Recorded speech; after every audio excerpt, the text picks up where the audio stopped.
so much. Thanks, Chris and everyone, for having this amazing event. My name is Juliana Tordella. I'm a marketing manager at Inspired Start. We are a mission-based baby food company, and we're actually based in Mass Challenge, so they have been incredible resources for us. We're going to be alumni and residents there next year. If you have any questions about the process, feel free to reach out.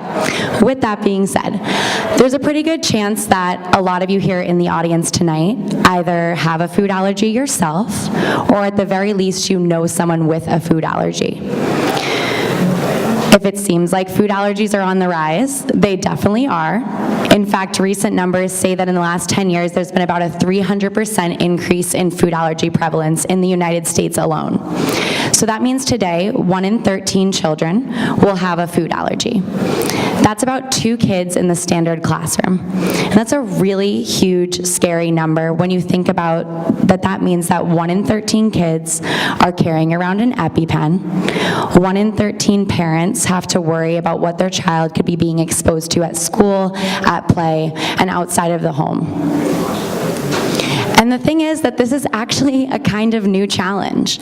So when I was a kid, I don't remember peanut-free tables at school or peanut-free schools entirely. And I think it's a good thing we have those now. It's definitely needed in response to this growing epidemic. But it's totally different than what we're used to. So when I was a kid, we played outside from dusk till dawn. I don't think anyone hand sanitized before they held me. And we ate pretty much whatever we wanted to. But about 15 years ago, pediatricians came out with a recommendation that parents avoid feeding their kids allergenic foods until about 2 years of age. And that's those top 8 allergens. So with that avoidance, we saw this skyrocketing of food allergies along with those environmental factors that we just mentioned. Meanwhile, on the other side of the world in Israel, kids are literally teething on a peanut powder covered snack. And there's virtually no food allergies. So a couple of the research types started to look into this, and they said, what makes that any different than what we're doing here? Those same research types conducted a study with about 500 kids. They were all fed peanut-containing products starting at about 4 months of age and continuing until about 2 years of age. And these scientists found that there was a 98.3% reduction in peanut allergy development in the group that was early exposed to peanut protein. There's a couple barriers to this though, and parents really haven't been able to put this into full practice quite yet.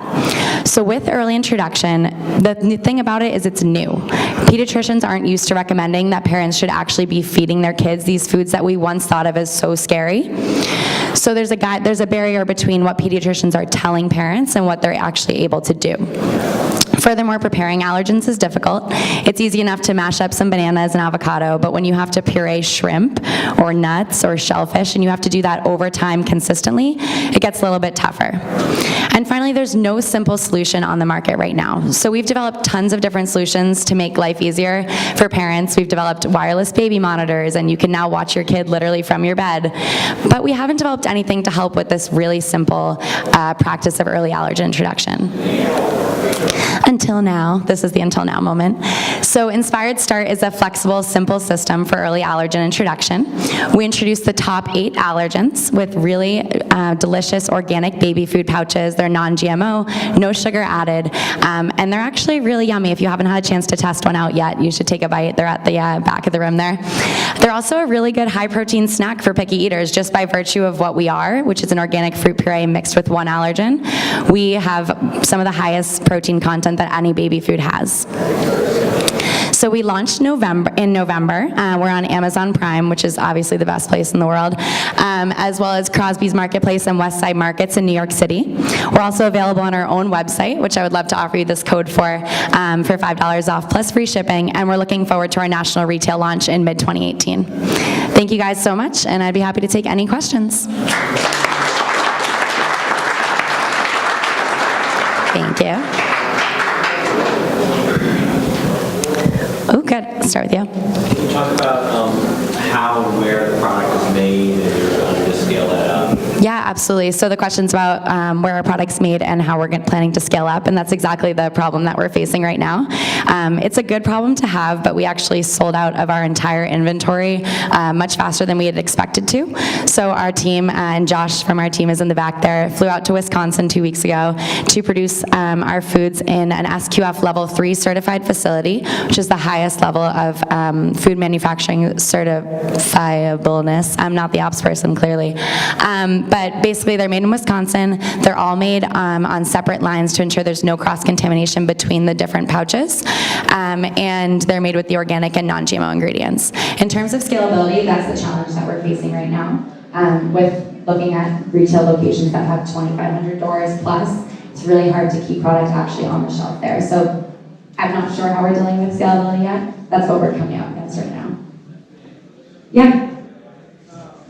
You talk about the discrepancy with medical professionals and how allergens play into the development of children. So have you gotten any, what has been your experience with medical professionals with your product? Yeah, so, and I think I probably oversimplified it a little bit. The question's about how medical professionals have responded to our product.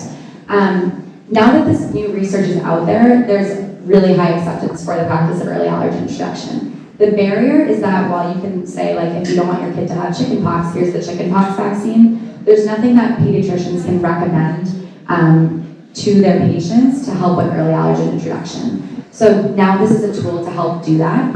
But the reception from the medical community overall has been awesome. We're lucky to have some great advisors from Boston Children's, as well as many other pediatricians' offices across the state that have helped us really get to this point. So I think in terms of guidelines, research, and medical professionals, they're definitely on board. It's just about having parents accept that as well. Thanks. Yeah? Yeah, I was just about to ask that.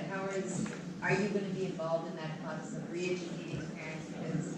Because, there's a lot of people out there that have, about vaccines, and that has had a lot of time. Time has gone by to kind of re-educate the public on that, but it's not there yet. So yeah. Are you guys going to be involved in that? Absolutely. So the question's about how we're going to educate parents. And that's probably 60 to 80% of our battle, really. I mean, the education gap is that there's this awesome research, there's medical professionals supporting it, and then there's the FDA, and we're just a food. So we can't make these crazy claims. It's hard, therefore, to link the research explicitly to our product. That's one of our biggest challenges. So when we talk to parents, we frame this as exactly what it is, a food that helps you expand your child's diet, that gets proteins that you want them to be eating later in life in their diet from the beginning. But there's still a little bit of a challenge there with education because we can't explicitly use that 98.3% to sell our product. There's just a gap there with what we can do.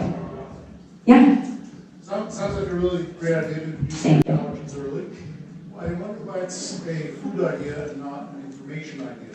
Why isn't this an app that says, hey, your child is now 4 months old, haven't fed them a mango lately? Yeah, so the question is about why the food.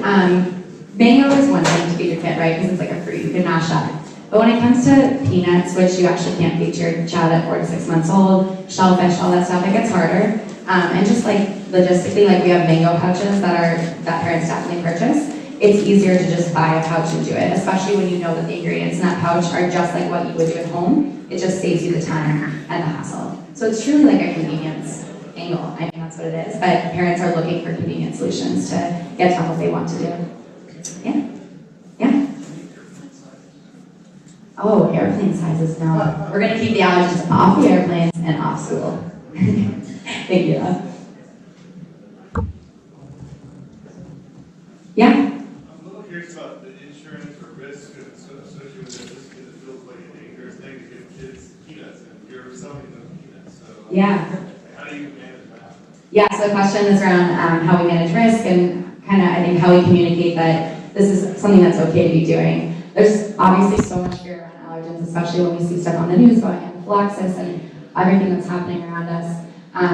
When it comes to how we combat that personally, we use a guided system. So when you open up our box, it actually tells you start here, this one next, introduce for a couple days at a time before you move on to the next. We've tried to design our product in a way that would make parents feel comfortable introducing the foods. We also know that there's an education gap there, and we try to address that too. In terms of the actual risks, we label all of our foods for the allergens that they have inside them. We're super clear, actually, down to the packaging.